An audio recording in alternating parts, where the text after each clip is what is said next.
برصغیر کی تحریک آزادی کے گمنام ہیرو بیگم حضرت محل لکھنؤ کی شیرنی۔ 1857 برصغیر کی تاریخ کا وہ سال جب غلامی کے اندھیروں میں ایک شعلہ بھڑکا۔ یہ شعلہ کہیں میرٹھ کی چھاؤنی سے نکلا، کہیں دہلی کے کوچوں میں لپکا اور کہیں لکھنؤ کی گلیوں میں ایک شیرنی کی گرج بن کر گونجا۔ جی ہاں، یہ شیرنی تھی بیگم حضرت محل، ایک عورت مگر پوری سلطنت کے لیے ہمت، غیرت اور مزاحمت کی علامت۔ پس منظر غم سے بغاوت تک۔ بیگم حضرت محل کا اصل نام محب النساء تھا۔ وہ 1820 میں بھارتی ریاست اودھ کے شہر فیض آباد میں پیدا ہوئیں۔ وہ اودھ کے نواب واجد علی شاہ کی بیوی تھیں۔ 1856 میں جب انگریزوں نے اودھ کی سلطنت ہتھیا لی اور نواب کو کلکتہ جلاوطن کر دیا، محل کی فضا سوگوار ہو گئی۔ سپاہی مایوس، عوام دل شکستہ اور عورتیں نوحہ کناں تھیں۔ لیکن اسی دکھ کی راکھ میں ایک شعلہ چھپا تھا، اور وہ شعلہ تھی بیگم حضرت محل، جو اب ایک عام بیوی نہیں رہی تھیں بلکہ لکھنؤ کی شیرنی بن کر اٹھ کھڑی ہوئیں۔ بغاوت کی ابتدا ماں اور کمانڈر۔ 1857 میں جب پورے ہندوستان میں بغاوت کی آگ بھڑکی تو لکھنؤ بھی پیچھے نہ رہا۔ بیگم حضرت محل نے اپنے کم عمر بیٹے شہزادہ برجیس قدر کو تخت پر بٹھا دیا اور خود ایک ماں ہونے کے ساتھ ساتھ ایک حکمران اور کمانڈر کی طرح میدان میں اتر آئیں۔ سوچئے، وہ زمانہ جب عورتیں پردے میں قید تھیں، جب انگریز توپوں اور رائفلوں سے لیس تھے۔ اس وقت ایک عورت نے کھلے عام للکارا، یہ زمین ہماری ہے، یہ شہر ہمارا ہے، یہ سلطنت ہماری ہے، اور انگریز یہاں غلامی کے بیج نہیں بو سکتے۔ لکھنؤ کی جنگ محل قلعہ بن گیا۔ بیگم حضرت محل نے لکھنؤ کے محل کو ایک جنگی قلعہ بنا دیا۔ حجرات اور زنان خانوں کی دیواروں سے گولیاں برسنے لگیں۔ ہر گلی، ہر چھت، ہر محلہ انگریزوں کے لیے ایک نیا محاذ بن گیا۔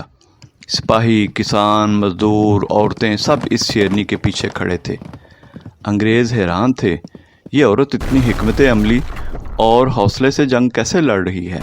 لیکن حقیقت یہ تھی کہ بیگم اب صرف ایک بیوی یا ماں نہیں رہیں، وہ ایک انقلابی کمانڈر تھیں۔ اتحاد اور قیادت۔ بیگم نے یہ جنگ اکیلے نہیں لڑی۔ انہوں نے دہلی میں بہادر شاہ ظفر کی قیادت کو تسلیم کیا، نانا صاحب اور دوسرے رہنماؤں سے اتحاد کیا۔ وہ جانتی تھیں کہ یہ لڑائی صرف لکھنؤ کی نہیں، یہ پورے ہندوستان کی آزادی کی لڑائی تھی۔ مشکلات اور حوصلے۔ انگریز فوج زیادہ بڑی اور منظم تھی۔ توپوں کی گھن گرج نے لکھنؤ کو ہلا ڈالا۔ قلعے ٹوٹنے لگے، سپاہی شہید ہوئے، عوام بھوک اور بیماری کا شکار ہوئے، لیکن بیگم حضرت محل کا حوصلہ نہ ٹوٹا۔ وہ روز سپاہیوں کے پاس جاتی، زخموں پر مرہم رکھتی اور کہتی، اگر ہمارا لہو بہے گا تو یہ مٹی آزاد ہوگی، غلامی کی زنجیریں کبھی باقی نہیں رہیں گی۔ انجام اور جلاوطنی۔ بالآخر انگریز اپنی فوجی برتری کے زور پر لکھنؤ پر قابض ہو گئے۔ بیگم حضرت محل پسپا ہو کر نیپال چلی گئیں۔ وہاں انہوں نے جلاوطنی کی کٹھن زندگی گزاری۔ انگریزوں نے کئی بار انہیں صلح کی پیشکش کی، مگر شیرنی نے کہا، ہم اپنی سرزمین بیچ کر عیش و آرام کی زندگی نہیں گزار سکتے۔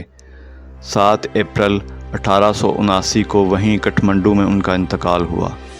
آج ان کی قبر خاموش کھڑی ہے، مگر ان کی کہانی اب بھی دھرتی کی رگوں میں گونجتی ہے۔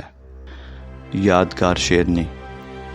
بیگم حضرت محل ایک ایسی عورت جس نے غلامی کے سامنے سر نہیں جھکایا، ایک ماں جس نے بیٹے کو تخت پر بٹھا کر خود جنگ سنبھالی، ایک رہنما جس نے مردوں کے شانہ بشانہ نہیں بلکہ ان سے آگے بڑھ کر قیادت کی۔